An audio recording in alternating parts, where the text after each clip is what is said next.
हाँ बच्चों, आज से जो है हम लोग क्लास 11th की केमिस्ट्री स्टार्ट करते हैं और आज पहला दिन है। और आप लोग जो है काफ़ी एजिटेशन में होंगे कि कैसे पढ़ा जाए, क्या क्या चीज़ें हैं। तो केमिस्ट्री में कोई ऐसी चीज़ नहीं है जो बहुत बड़ी है। ज़रूरत है संयम की और कंसंट्रेशन की और फोकस की, क्योंकि हम लोग जल्दी ही जो है क्या करते हैं, फोकस करना छोड़ देते हैं। और कभी ऐसा भी होता है कि एक बार में ही चाहते हैं कि हम लोग सब कुछ आ जाए, जो कि पॉसिबल नहीं होता है बच्चों। और इसमें रेगुलरिटी की ज़रूरत होती है बच्चों, कि हम रेगुलर क्या क्या पढ़ सकते हैं। तो आज के हमारे क्वेश्चन जो है 5 से 6 होंगे और आप लोग को एक टारगेट बना के चलना होगा। फिर जो ये केमिस्ट्री जो होगी बिल्कुल आसान होगी। और यदि हम चाहेंगे कि तो पहले ही नर्वस हो जाए या कैसे पढ़ेंगे, ये थोड़ी सी दिक्कतें होती हैं। तो इसलिए हम लोगों को जो है रेगुलर कुछ क्वेश्चन जो है टारगेट करने होते हैं, जो पढ़ने के तरीके, जो दुनिया के जो सबसे बेस्ट तरीके हैं मेरे हिसाब से भी। और ये लगभग मैं कई सालों से बच्चों को पढ़ा रहा हूँ, जिस पे मैंने प्रैक्टिकल किया है, देखा है और 100% सक्सेस हुआ है। इसलिए मैं कह रहा हूँ कि दुनिया का सबसे बेस्ट तरीका है कि आप जो है पहले क्वेश्चन के लिए टारगेट कीजिए कि हमारा ये कितना क्वेश्चन है, फिर उस पर फोकस करिए कि हाँ, उसके बाद उसको अचीव करिए, फिर मज़ा आएगा। फिर धीरे धीरे धीरे वो सारी चीज़ें आ जाती हैं। तो आप लोग को पहले रोज़ाना जो है आप लोग को एक पेज लेना होगा, जिस पे ऐसे जैसे भी आपके पास पेज हो, एक कलम, ताकि आज का क्वेश्चन जो है पहले नोट कर लें। इसके बाद जो पढ़ाते हैं आप नोट्स तैयार कर लें और फिर उसका टेस्ट, जो कि आपको पहले से ऑलरेडी पता है, जो मेरा रूल है कोचिंग का कि कैसे उसे पढ़ना है, या जो मेरा पढ़ाने का तरीका है। क्योंकि हम पढ़ाते हैं तो ये माने नहीं रखता कि मैं क्या पढ़ा रहा हूँ, माने ये रखता है कि आप कितने अच्छे ढंग से पढ़ रहे हैं। और उसके साथ साथ सबसे बड़ा माने ये चीज़ रखता है कि क्या आप उसको लर्न किया कि नहीं किया, तैयार किया कि नहीं किया, समझा कि नहीं समझा, और फिर उसका टेस्ट देना, ताकि वो मेरा तैयार हुआ कि नहीं हुआ। क्योंकि यदि हम लोग 5-5 क्वेश्चन टारगेट लेके चलते हैं तो महीने में लगभग 150 क्वेश्चन, और हम लोग 2-3 महीना वेट करने में लगा देते हैं कि कल से पढ़ेंगे, कल से पढ़ेंगे, और करते करते दिन निकल जाता है, हफ्ते निकल जाते हैं और महीने निकल जाता है। इसलिए आज का जो पहला क्लास है उसको थोड़ा सा कायदे से समझा जाए और फोकस किया जाए, ताकि जो हमारा रेगुलरिटी होगी वो जो है बेस्ट होगी और हम औरों से बेहतर कर पाएंगे। इसलिए आज शुरुआत करते हैं। तो क्वेश्चन नोट करिए। पहला हमारा क्वेश्चन जो है, जो पहले से भी जानते हैं, वह है हमारा मैटर। दूसरा हमारा पॉइंट्स है टाइप्स ऑफ मैटर। इसमें हम 3 टाइप्स के बारे में डिस्कस करने वाले हैं। एक हमारा सॉलिड है, दूसरा लिक्विड है, तीसरा गैस है। आज का तीसरा क्वेश्चन होगा प्योर सबस्टांस की बात करेंगे। चौथा क्वेश्चन होगा हमारा एलिमेंट, और पांचवा क्वेश्चन हमारा होगा कंपाउंड। ये 5 क्वेश्चन आप नोट कर लीजिए, ताकि आपको जब अपना टेस्ट खुद ले तो ये पेपर आपके पास रहे। ठीक है बच्चों? तो पहला हमारा जो क्वेश्चन था वह था मैटर।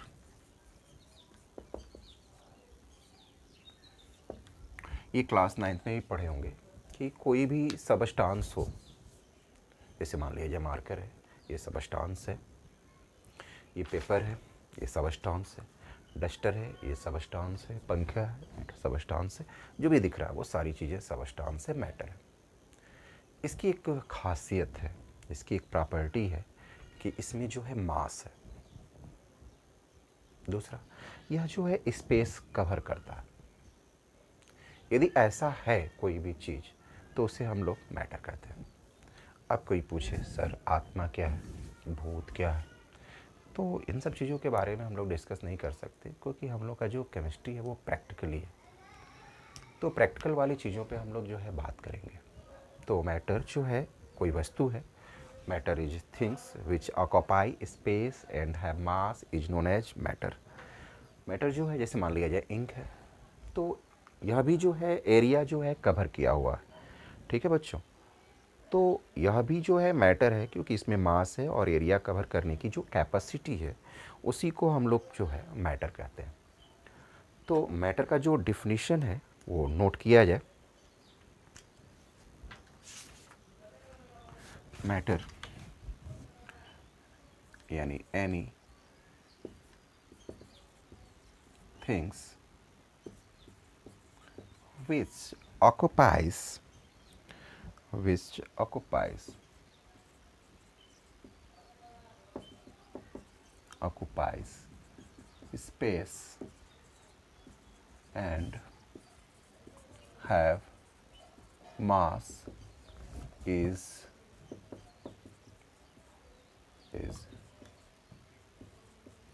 called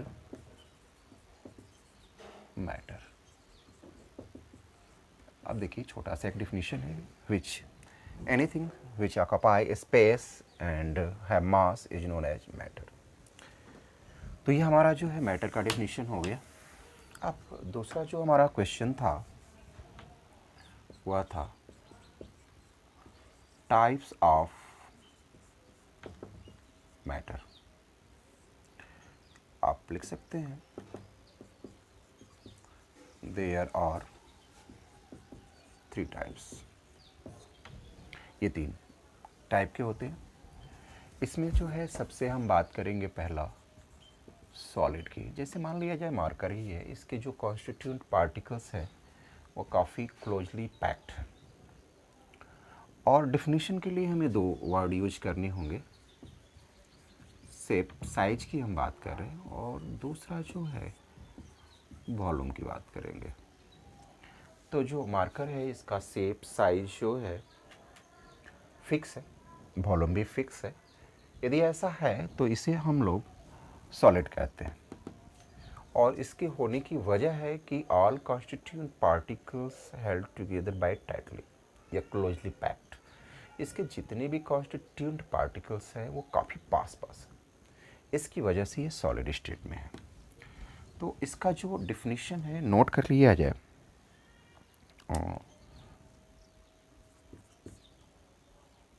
सॉलिड हैव या हैज़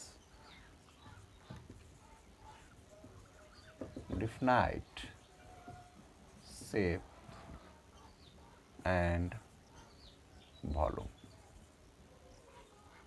फॉर एग्जाम्पल हम बात करेंगे, आयरन की बात कर लिया जाए, कॉपर की बात कर लिया जाए, ब्रिक्स है, स्टोन्स है, मार्कर है, etc। दूसरा हम बात करेंगे लिक्विड की बच्चों। लिक्विड तो यहाँ पे कह रहा है कि definite shape and volume, shape size and volume. लेकिन लिक्विड में क्या होता है कि जो शेप और साइज होता है वह कंटेनर पे डिपेंड करता है। जैसे मान लिया जाए कि हम मिल्क ही ले लें और ग्लास में रखते हैं तो ग्लास का शेप का दिखाई देता है बच्चों।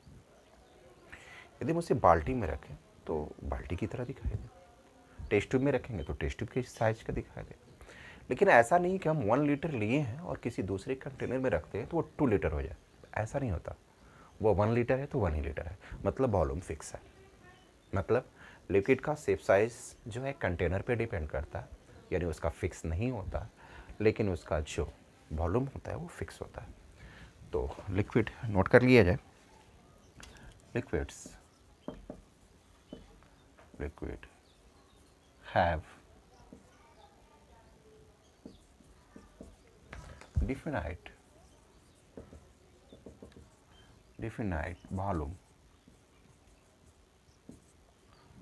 volume but not shape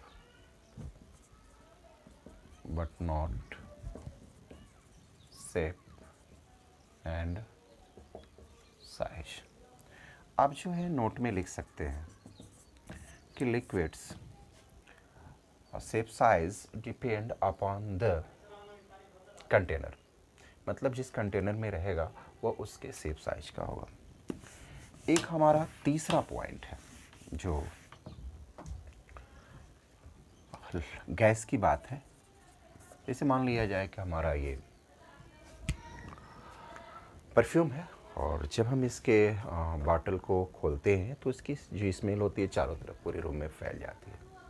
इसीलिए तो हम लोग परफ्यूम लगा के घूमते हैं ताकि लोगों के पास जाए तो स्प्रेड हो जाती है, और जब स्प्रेड हो जाती है तो पूरा एरिया कवर कर लेती है।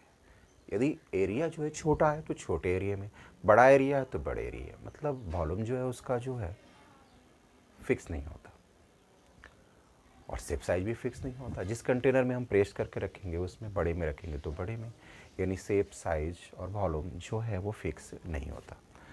तो इसका जो डेफिनेशन है नोट कर लिया जाए। Gases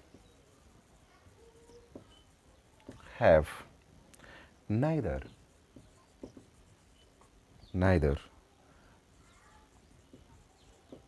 definite shape nor volume।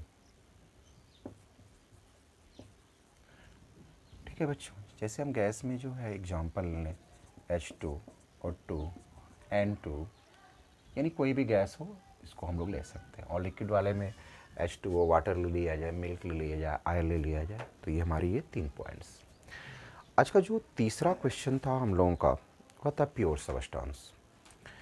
Pure substance का मतलब है कि जितनी भी उसमें कॉन्स्टिट्यूएंट पार्टिकल्स हैं वो एक जैसे हो। जैसे मान लिया जाए कि आप गोल्ड खरीदने जाते हैं, सोना, तो उसमें यदि मान लिया जाए आयरन मिला दिया जाए तो क्या वो प्योर होगा? नहीं होगा। यानी कि जहाँ से भी हम लोग इसको, जैसे मान लिया जाए कि हमने इसको लिया, गोल्ड को कट करेंगे तो जितने भी इसके कॉन्स्टिट्यूएंट पार्टिकल्स होंगे वह टोटली जो है क्या होंगे, वो गोल्ड ही होंगे। और यदि ऐसा है तो उसको हम लोग प्योर सबस्टांस कहते हैं। ठीक है बच्चों, तो इसका जो है डिफिनीशन नोट कर लिया जाए। ए homogeneous material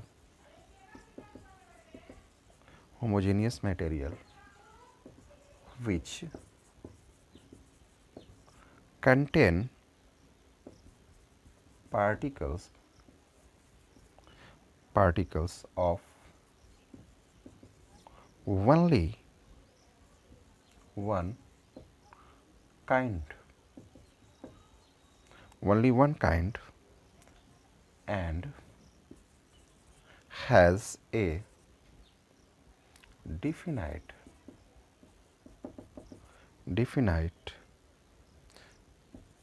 set of particles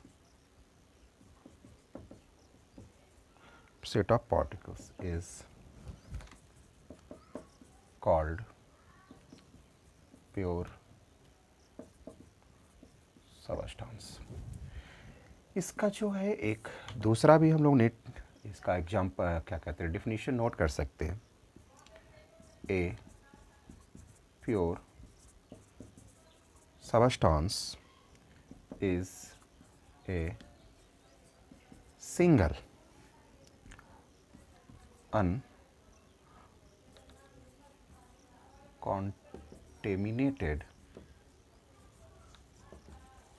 uncontaminated substance is called pure substance।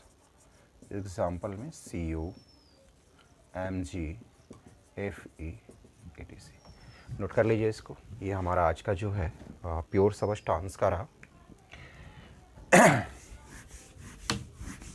तीसरा यानी कि लास्ट हमारा जो है एलिमेंट है। चौथा क्वेश्चन नंबर 4 था वह एलिमेंट था। ELEM एलिमेंट क्या होता है? यह भी एक प्योर सबस्टांस होता है, लेकिन वह जो है एटम से मिलकर बना होता है, यानी group of atom is known as molecules भी कहते हैं। लेकिन मान लिया जाए Fe है तो इसमें ढेर सारी एक जैसे होमोजेनियस एक जैसे जो है इसमें एटम जो है पार्टिसिपेट करते हैं और उसको हम लोग एलिमेंट कहते हैं। तो इसका भी जो है डिफिनीशन जो है नोट कर लिया जाए। An element an element is made of only one kind of atom, यानी जो एलिमेंट होता है जितने भी उसमें पार्टिसिपेट एटम होते हैं वो एक जैसे होते हैं, और यदि ऐसा है तो इसे हम लोग जो है एलिमेंट कहते हैं। छोटे छोटे पॉइंट्स है बच्चों, छोटे छोटे पॉइंट से हम लोग की केमिस्ट्री जो है चलती रहती है, और कोई हार्ड है नहीं। धीरे धीरे जब सब कुछ हम लोग एक बेस बना लेंगे तो केमिस्ट्री जो है इजी हो जाता है। और एक लास्ट जो है हमारा पॉइंट है कंपाउंड का।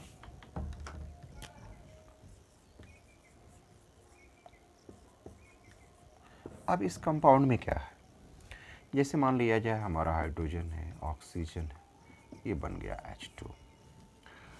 तो हाइड्रोजन और ऑक्सीजन का जो रिएक्शन जो रेशियो है, मास रेशियो, मास परसेंटेज जो है वो फिक्स होता है। तो कंपाउंड जो है when two or more substances combined with each other in fix ratio by mass to form a new pure substance is known as compound.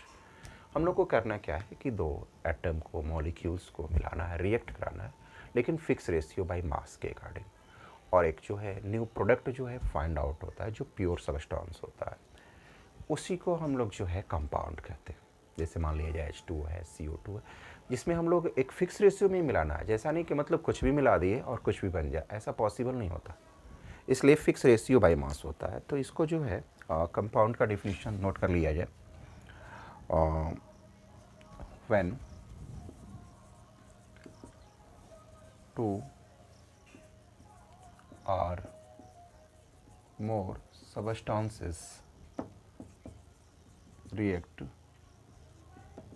with each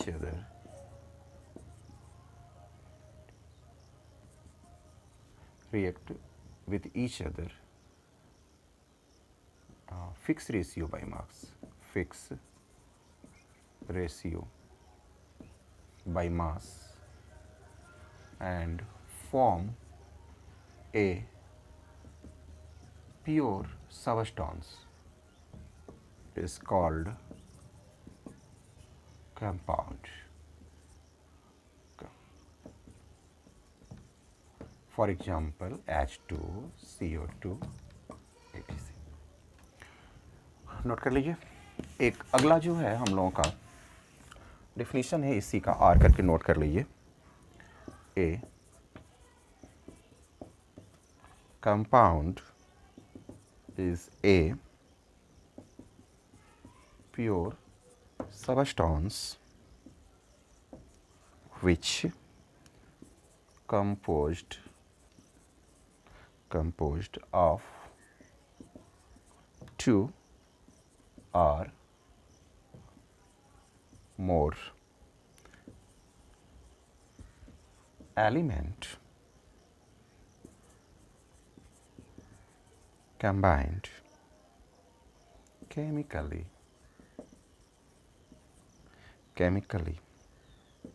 in a fixed ratio by mass is called compound। मतलब दोनों का means है कि जैसे आपको जो है learn हो जाए वैसे सही है। तो इसको आप नोट कर लीजिए, और आज जो है हम लोग का होमवर्क इतना ही रहेगा, और आप लोग इसको तैयार करिए। थैंक यू बच्चों।